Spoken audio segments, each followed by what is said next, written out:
Thank you everyone for being here. I'm Marvin Christie, this is Cameron Wagnermarsh, and we are here with Abode and with the Housing Authority and with the Landlord that is participating in the program. And our purpose is to try to get information out about the programs here that we have through Abode and through the Housing Authority, and try to inform landlords and the public about the benefits of using the programs, because there is a lack of available units for the people that are served by these programs, and it will make a big difference to the success of the programs if people know more about it.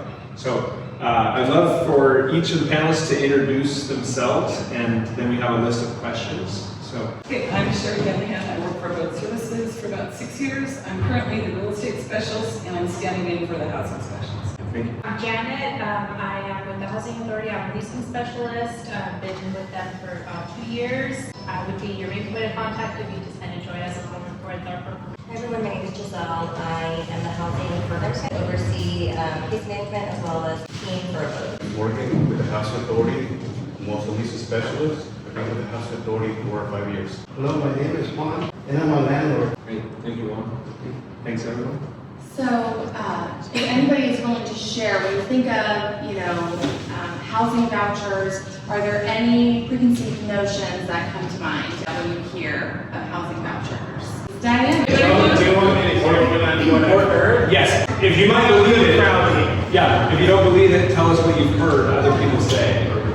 So I've heard just from my experience that people do not take care of their units. They are dirty. They're hoarders, drug addicts.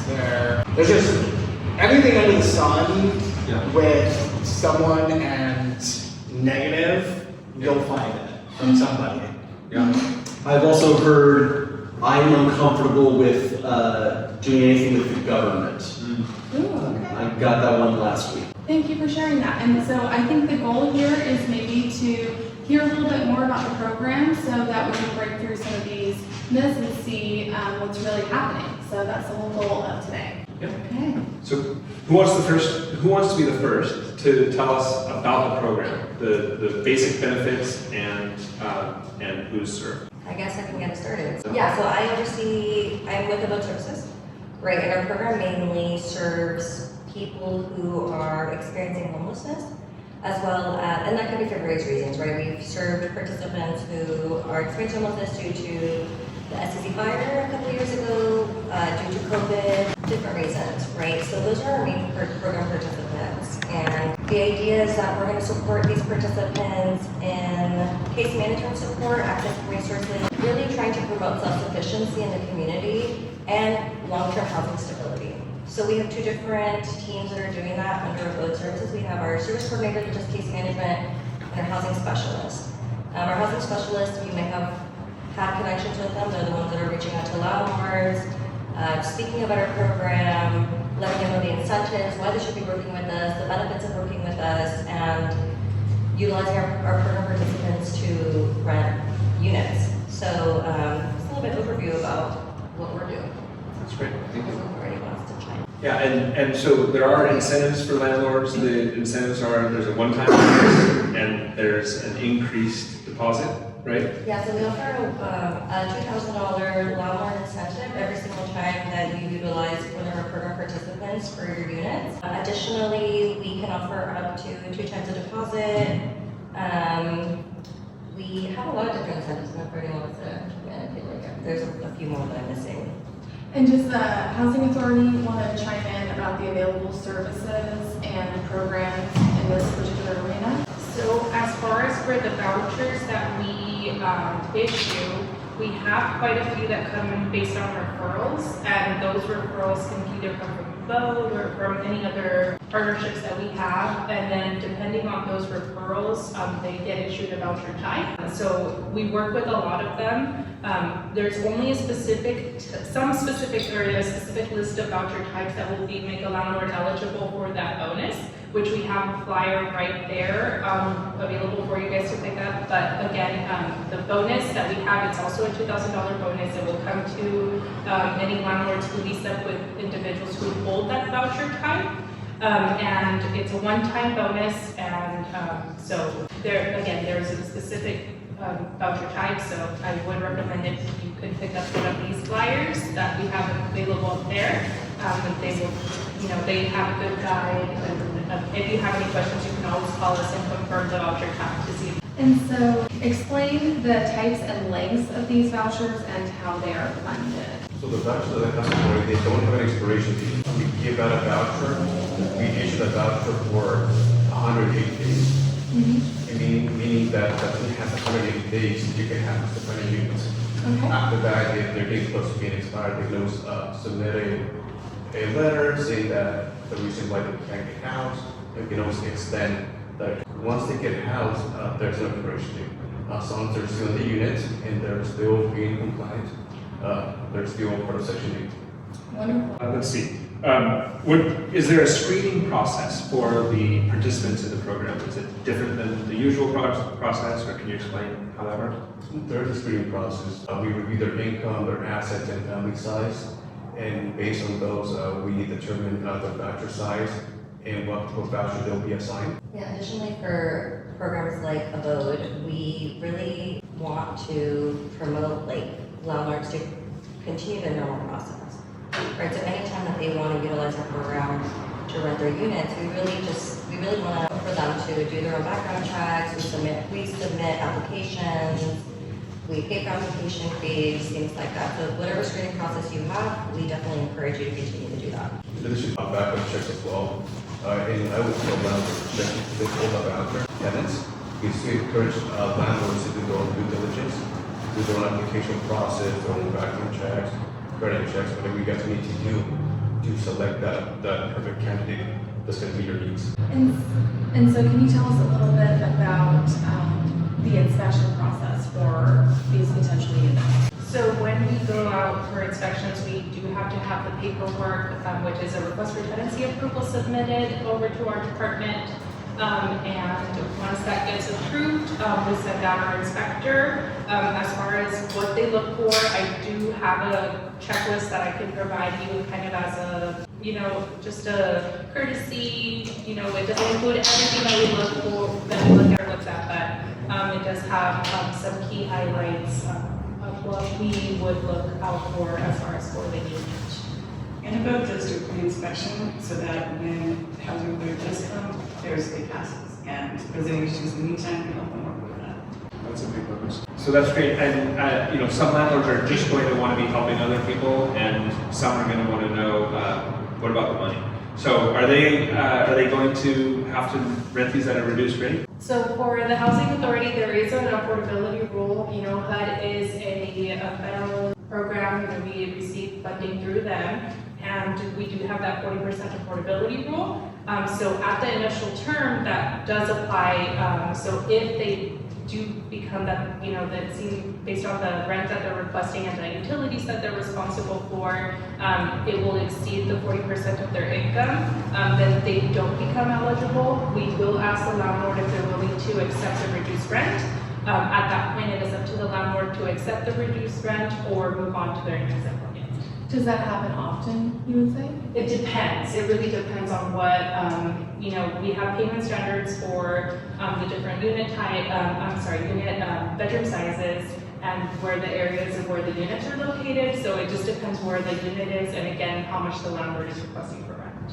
And as a housing specialist, when we're searching, we always usually find an apartment at those rates. So it's not something outrageous. It's pretty reasonable. Yeah, I also want to add that programs like Abode, we don't have those requirements, right? And we do have a lot of program participants who have vouchers, like John was saying. So for those participants, yes, we have to follow housing authority guidelines, such as paying a standard affordability rate. We also have another kind of pathway for housing, which is kind of a rental subsidy, where participants who don't have vouchers, programs like Abode will come in and provide a rental subsidy support.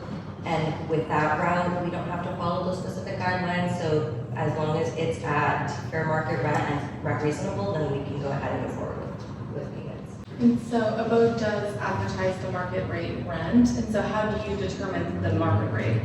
We follow HUD standards for fair market rent for, right now, we're year 2024. If you're not sure what that amount is, I recommend that you would take a look at HUD's website for Santa Cruz County. And like Jen was saying, it gives different amounts per bedroom size, so efficiency, studio, 1, 2, 3, 4, 5. So you serve a needy population. Do you find that lack of available units are specifically Abode, lack of available units are a big hurdle or maybe the biggest hurdle? Definitely, yeah, that's the biggest trouble. We've got lots of clients, and a lot of units don't have, for example, a lot of lower floor units are always gone. That's one of the biggest challenges we have. And in Santa Cruz, I mean, we can find things sometimes in other counties, but people from here want to stay. And I don't mean to leave the housing authority out of the question. It seemed like it was more appropriate for Abode, but if you have input on that, please feel free. Lack of available units. I know that the regulations have changed, so landlords are no longer allowed to discriminate against the source of income, including housing authority. But do you also find lack of available units as being a big barrier, or do you think most of your people can find a unit? Definitely, that's the biggest complaint among applicants and tenants, that they cannot find units in Santa Cruz County, so they have to look to transfer to it or even a different city. What are some of the things that landlords can expect in terms of support during the process of having one of these tenants? You get a housing specialist and a caseworker or social worker, and the housing specialist stays with the client till the end of their tenancy. He assists the landlord with basically anything that any problems, any issues. Even if they can't find a form, they need a certificate form with leases. And then we've got caseworkers who help with budgeting, behavior issues, maybe looking for a job training.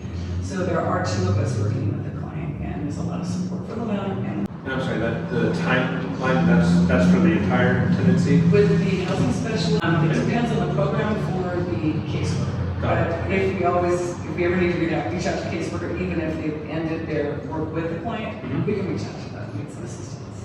Great. And so that was Abode. How about from the housing authority? Is there any support that you offer once the housing voucher is given to a tenant? Yes, that's why Jenna and I are both leasing specialists. So we guide landlords, prospective landlords with any questions they might have, any claims, rent increases. Me, Jenna, are always available by phone or email or in person as well. And then the tenants, of course, also have their assigned caseworker, so they'll get more of a tenant support through their assigned specialist or caseworker, and then the landlords have us as their support. Nice. Unfortunately, there's always a risk with renting property, but can you explain a little bit more about the Abode services that would protect the landlord if something were to be a problem, if there was damage to a unit? Yeah, I think that we definitely understand that sometimes it doesn't work, and that's okay, right? And so we definitely want to make sure that landlords feel like they're being supported. We have a mitigation fund, and then the housing authority also has a mitigation fund. Additionally, landlords utilize the security deposit. Sometimes we're able to get additional funding from the county if it exceeds both the mitigation funds and the security deposit, but it's a case-by-case scenario. Additionally, they were saying we have specific housing staff that are assigned to each landlord that are there to support, to answer questions, to mitigate any issues, tenancy issues, so things like that, yeah. I do want to throw in that the double deposit, the reason why we try to push that and try to give that to landlords is because when the tenants move out, they'll be self-sufficient. They won't have to come back for support. And also, it acts as an incentive. They know they're going to get that back. They don't want to scratch a countertop or a floor. So, and that has been working. We find that works really well. That's great. So it's an incentive to the tenant as well, because they're, right. So if the tenant does what they're supposed to do, they get a larger return than what they contributed. Awesome. So I'd love to shift now towards the landlord's perspective. So tell us a little bit about your journey. How long have you been a part of these programs? So I've been a part of housing since 1996, and it's been a good experience for me. I haven't really had any bad experiences with housing. I get my checks on time, always, and it's a good program. I'm really behind it. I've also used other programs from San Diego County, and it's been a good experience. Obviously, you know, I try to help with, you know, help the tenants, especially the ones that I've helped have been homeless. So, you know, I'm really for that, to help the tenants. So it's been great. And so, have you, do you have units that are not just? Yeah. And so, comparing, would you say your experience has been a good investment? Has it been an overall good experience? It's been, you know, sometimes I've had to take a little bit less on the housing authority than the private ones. Mm-hmm. But overall, it comes out perfect because sometimes people move out, so by the time you rent it again, you lose, you know, a couple months. And the housing, for me, the housing it's steady. So if you want to stay in it, then you go to the housing. Right. If you might make a little bit more if you rent them individually to just private parties. Mm-hmm. But you have that risk. For me, you have the risk when they move out. You gotta paint, you gotta do this, you gotta do that, so you lose 2 months. So if you calculate the 2 months at the end of the year versus taking a little bit less, you end up making more. So that's kind of my experience. Can you, oh shoot, I lost my train of thought just now, I'm sorry. So what you were saying is that the people with the housing vouchers, it seems like they're more steady, they stay in the unit for longer. Okay. Yeah. Can you explain the inspection process from your perspective? It sounds like it's a pretty streamlined process, but Well, can you tell us? the windows have to be, you know, you have to have windows that lock up. Obviously, or, you know, you're not gonna, a house that doesn't have windows that lock up. Smoke detectors, which is also good for the property. And, you know, just a clean unit, nothing that you wouldn't want if you were gonna rent. You Sure. know? So it's pretty straight up, pretty basic. Great. Have you experienced any, you know, besides the steadiness, have you experienced any incentives beyond that to be a part of this program? Yeah, I read it through Abode and they gave me a $2,000 incentive. Sweet, Yes. that's pretty nice. I guess we're to the end here. How does this match up with the myths that we started with? You know, you heard the, Yeah, I heard. yeah. So look, you can get that anywhere. You know, you can get that anywhere. You could. I've had people that have lied in the application process, and it's not everything they put on there was a freaking lie. Yeah. So you know, it's basically, I would say it's 50-50 for me. But honestly, I've had a housing authority since 1996, and I have never had a bad experience with housing authority, ever. So everything, the checks there on the first of the month, the second of the month. If you have a mortgage, that's really important because you want consistency. And with the tenants, yeah, there's some good tenants, but I also have some really bad tenants, really bad. And so, you know, for the most part, I say, you know, for me, housing authority is way better than the other, in my experience.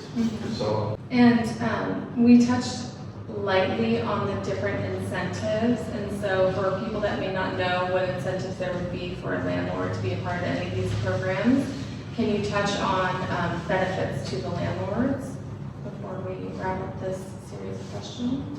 Yeah, I think we've discussed like the $2,000 landlord incentive every single time you rent a unit. There's also, you know, security deposit. Security deposit is a landlord mitigation fund that's up to $5,000. There, we have a hotline, a landlord hotline. 24-hour hotline. Yeah, 24-hour hotline. You have your own housing or leasing person that's just assigned to you and can answer all your questions or concerns. On-time payments. Yes. And, yeah. Housing authority, if you want to that? I mean, she covered $2,000, $5,000, up to the $5,000 in the risk mitigation, which is that we call it our owner assurance program, and this program is available to our landlords who have any units in the Santa Cruz County. And if they exceed the security deposit, we can cover up to the $9,000. There is a claim form that is available on our website for you to review, but we would need that claim form in order for us to be able to assist with the additional funds. Also, on both these forms, there's a landlord line and a phone number, and I man both of those, and you could save your advertising by calling us, and we could line you up with clients, you could meet them, see which ones that you felt like applications who you like. That's none of that. So you don't have to advertise, you can just call us directly, and we can assist you, and we can walk you through everything. Nice. So does the audience have any questions that maybe we didn't touch on? Any questions that you have about these programs or Abode Services? And did we break through any of those myths that we talked about earlier? Lively bunch. Yes. The question is not so much about the programs, it's more about the pay form for the request for tenancy. I know a lot of times the tenant has to go to housing authority to get the RTA form, but I was wondering if it was possible for the landlord to get copies of the RTA form, because sometimes it's easier when the landlord and the tenant are talking, doing paperwork, and it's easier for the landlord to just give them the blank RTA form. I feel like it would just make things more efficient instead of having to then have the tenant do an extra step. Good question. So the RTA is requested by the tenant because the tenant has to give their current landlord at least a 30-day notice, and also the tenant might be not in good standing, so we cannot issue the RTA. That's why each tenant has to request individually, and the case will review their standing and then issue the RTA to that tenant. We can only issue one at a time, that they're not applying to a bunch of places. And a bunch of different landlords are all trying to rent it to the tenant. And now they're like, okay, well, I thought he was applying with me, but now they're going somewhere else. Okay. I also want to add that for programs like ours, we really also facilitate a lot of the support with RTAs. So, we sometimes even hold on to RTAs until participants are ready to apply, and then we are the ones still putting the participants filling it out, still putting the landlord filling it out, and then we will go and turn it into the housing authority ourselves, like the case manager or the housing specialist. So that, the program participant doesn't have to take extra steps, the landlord doesn't have to take extra steps, so we'll take care of it. Good question, thank you. Anybody else have any lingering questions? You've arrived here today for a reason, we hope to help you. Well, if not, it does look like there's some more brochures, there's more information, and this is a really great opportunity to have all this knowledge in one place. So if anything comes up, please do let us know.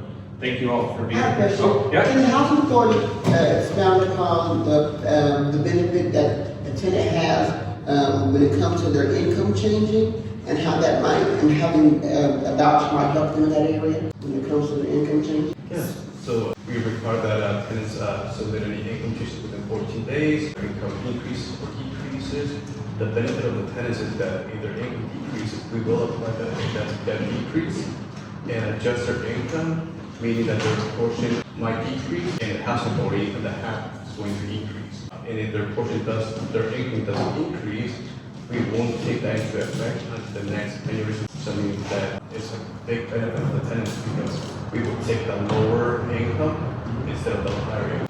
And sorry, that's in effect until the next cycle, which is an annual review. The next year or 2 years, depending on the percent. And I'm sorry, just to follow up on that one more time, they have 14 days to submit to you, and if their income is dropped, that doesn't require that next cycle. That is more immediate. How long does that take? It drops, it becomes immediate. So each of our mails states that. As soon as we receive it, we will use that date and make it effective that first of the month.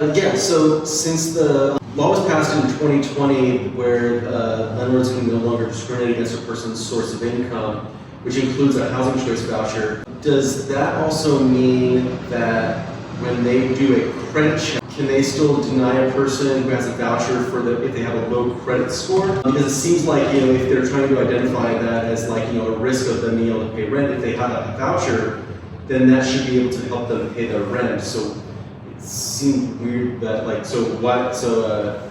still affects it? So you would want to hold any voucher holder to the same standard as a participant out in the market. private market voucher holder, if you have, as a landlord, certain screening criteria, you wanna hold them all to the same level. You don't wanna put one more higher than the other. So if they have a bad credit report or maybe an eviction history, and that's kind of where you're saying, oh, I can't do this, or I don't wanna go through with this, then, you know, as a landlord, you have the right to move on, if that's one of the, reasons why you can't move forward with that. I was concerned that it would be like, you know, potential like legal action as being seen as like discriminatory in some way. Well, I'm sure that you might not be saying, oh, I'm not gonna take you because you have a voucher. If, you know. Yeah, like you have low credit, therefore you can't afford it despite the person having a voucher.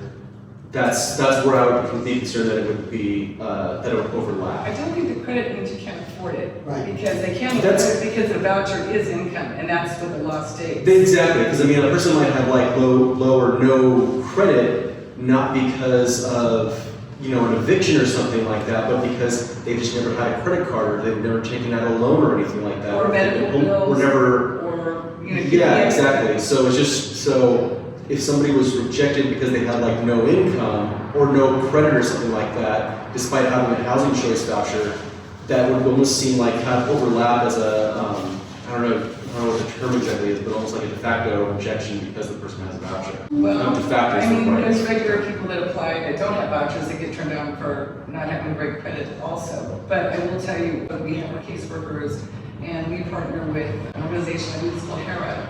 And our clients can call on the phone and start working on their credit, because a lot of our clients, to be honest with you, and I have friends, I have family, that, you know, there was some emergency in their life, medical, or someone during the fire that didn't know how to, you know, maneuver the social services system, that had to pay for hotels, and they racked up a fortune in hotels.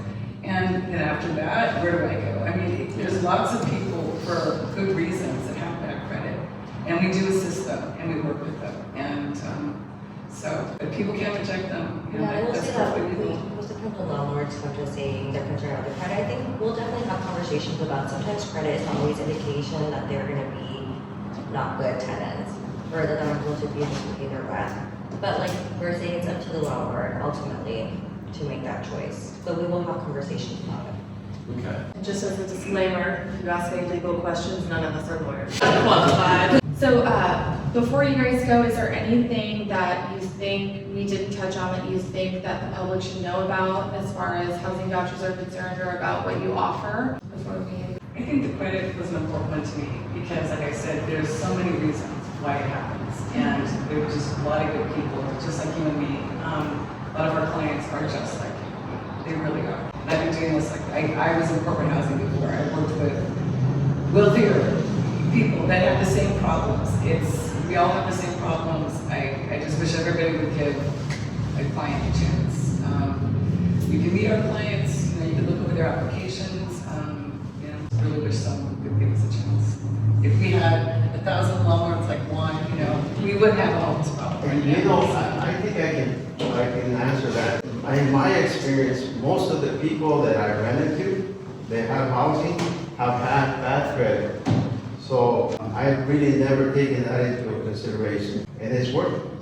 It's worked for me. So, why? Because the housing authority pays the biggest portion. So if you know, they pay the small portion, and the housing authority pays the biggest portion. So really, the credit for me, you know, the credit is backed up by the housing authority. That's kind of the way I see it. Totally. Yeah, also with the voucher, like 30 to 40%, like a lot of people that I know that live in this county, they'll pay 50%, 60% of their income just to live and be here, comparatively. So like having the voucher is like way more beneficial for the person, and that's why they don't want to screw it up. That's why they sell. That's like a really big incentive for the program. And something I've heard too is like the voucher program has an 8-year wait list. I've heard that the wait list is extremely long. So can you touch on that at all, about how long the wait list is currently? Or touch on, like, you know, is there a number in your head where having a certain amount of units would solve a certain problem? I mean, do you have a goal in mind? how many units would be available? You're smirking, I feel like you should answer. No. So, okay, got it. So our wait list is close at the moment, and there is about, That's crazy. it's just that the amount of housing is it's ridiculous, and there's not enough affordable housing in this county. Another way that tenants can get housed a lot faster, get a voucher through Abode Services, programs. They can reach out to those programs, and in the case mortgage will reach out to us with this case, and how we can get the house a lot faster, a lot sooner. A good example is like the emergency housing, hold this on, recently. They can reach out to services in the county, and then you can get the house a lot sooner, and they don't have to wait that 8 years to get a house. And just to clarify, would an added supply of available units change the 8-year waiting list? It seems like the voucher list, the 8-year waiting list is about funding. Is that accurate, or is it about supply? It's about supply and about having enough units available. A lot of Saturday, because it's a beach town, it's sunny, and it's a really desirable place to live. So many people from other countries, from other counties are wanting to send this county and live here. And it seems like all the huge projects are extremely expensive, you know? You mean the new developments? Right. The units available Right. are expensive because they're new and shiny. Yeah. Yes. Really expensive, yeah. Right. I just But want to add that, like you were saying, a lot of our programs are given access to special program vouchers, which there is no wait list, right? So these are specific vouchers that are given to participants who have disabilities, are experiencing homelessness, who are foster youth, things like that. So there is no wait list for those, and our programs are given first dibs on those, and so our participants have access to these vouchers outside of the 8-year wait list. And that's how a lot of our program participants have been able to access vouchers. I heard that those vouchers weren't available anymore. The emergency housing vouchers have stopped leasing up. I think September 30th was the last that the program ended, but I think, there are other vouchers that are coming online. We have Chittick-Liscar, there's DMPD, but, so there's different special program vouchers where programs like ours who are good for entry are given access to. So there are DMV vouchers now? Yeah, that's awesome. Housing Matters, I think, received a few referrals for specifically DMV vouchers, yes. Also, we're receiving referrals for participants for specific affordable housing developments such as like Vienna, Tabasco. Yeah, those are project-based, or more DMV vouchers. That's that. Yeah. It seems just interesting, just as a comment, not a question, that there is a need for people in need. There's the housing vouchers, but then there's also like the super people in need. So it just seems like we need to solve all of it, right? And so in order to do that, it would be more funding for available vouchers, is that right? And then we just need more landlords to be willing to rent to people. So I don't know if we touched on that about how many units are needed. Did we get Just an different answer? types of housing, I mean, like, senior housing, there's a good need for that. There's a lot of seniors who might need that type of housing. I mean, they're living independently, but they need senior housing. And there's maybe studios for people who maybe are disabled, but aren't ever going to really increase their income. Maybe just smaller type of units, the efficiency units. Like a lot of those that are affordable, that they're probably, a lot of people's social security isn't that high. They can afford efficiency units, I think that would be good. Just to let everybody know, DMV is disabled and medically vulnerable, so that's for people. It's not like, just want There's lots of acronyms. It's just too much. Just too much. Any other questions? Or like on average, when you like a tenant that's using the housing authority, when they leave, like how long does it take for another tenant to move into the unit?